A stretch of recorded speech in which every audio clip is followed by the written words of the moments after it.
ef að ættir að ráðleggja, ég veit að gefur það ekki út fyrir að vera einhvern uppeldisfræðing, en hvaða ráð myndirðu vilja gefa foreldrum sem að eru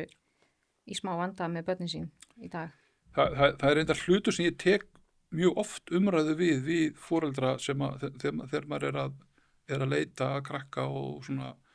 það er orðin þreyta, það er orðin reiði, það er orðin sorg, það er orðin hræðsla og allt slíkt. Það er það að þegar eitthvað kemur svona upp og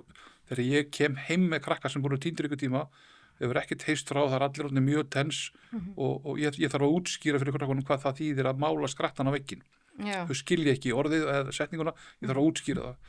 Þá bið ég oft foreldrarnum það að þegar barnið kemur heim, þá skal bara taka utan það, fagna þessi komið heim, spyrja hvort það sé svangt, hvort það þurfa að vera í sturtu og svo tölum við saman á morgun. Já. Vegna þess að þegar að við erum orðin þetta tens,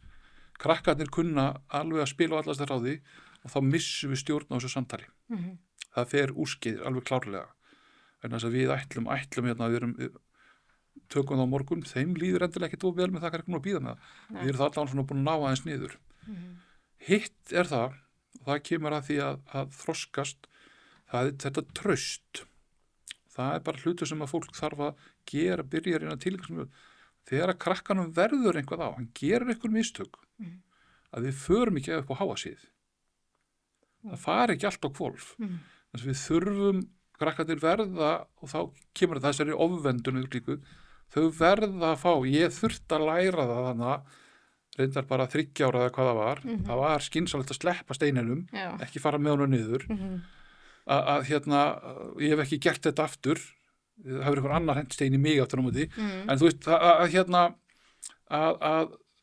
er líka þegar að við gefum þennan kost á því að koma og segja, mér var það, ég braut rúðuna hjá henni Siggu í nágrunni í það næsta húsi og krakkin kemur að fyrrabræði og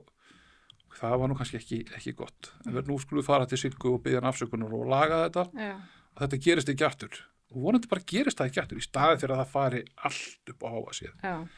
Þannig að ef að þetta er hægt á einhvern nátt, auðvitað þurfa þau stundum og það hefur verið sagt að maður þurfa að gera sömu mistökin 3 til að vera viss, en ef það fara að gerast mikið oftar skilur þá en það að gera mistök og síðan hegðunarvandi getur verið annað en við þurfum svolítið að það er líka, ég hef sagt að þegar að krakkarnir, þegar gerist eitthvað slæmt, það er til dæmis brotið á þessum krakkum, þá verða þau að vita það að þau geta komið og sagt manni frá án þess að fara allt á hvolf. Það sé svona örlítill yfirvegun í því. Þannig að við viljum ekki og ég segi við það, þú veist, auðvitað er langbest ef að foreldrið eitthvað að trausti sé milli þín og foreldrið, þú getur sagt foreldrinu hvað sem er, á þess allt fara hólf, en í stað, eða þá einhver annar í nágrenninu við og það er sumir sagt að einhver kennari hafi bjargað auðvitað er það langbest ef það er foreldrið. Það getur líka verið eldra systkini sem eru fullorðið. Þannig að ef þau fara að byrja þetta inn í sér, þá fara hlutin stundum úrskeiði, sko. Þetta eru svona punktar sem ég reynir svolítið að koma inn hjá foreldrum, en auðvitað, þú veist, ég þekki ekkert undanfaran og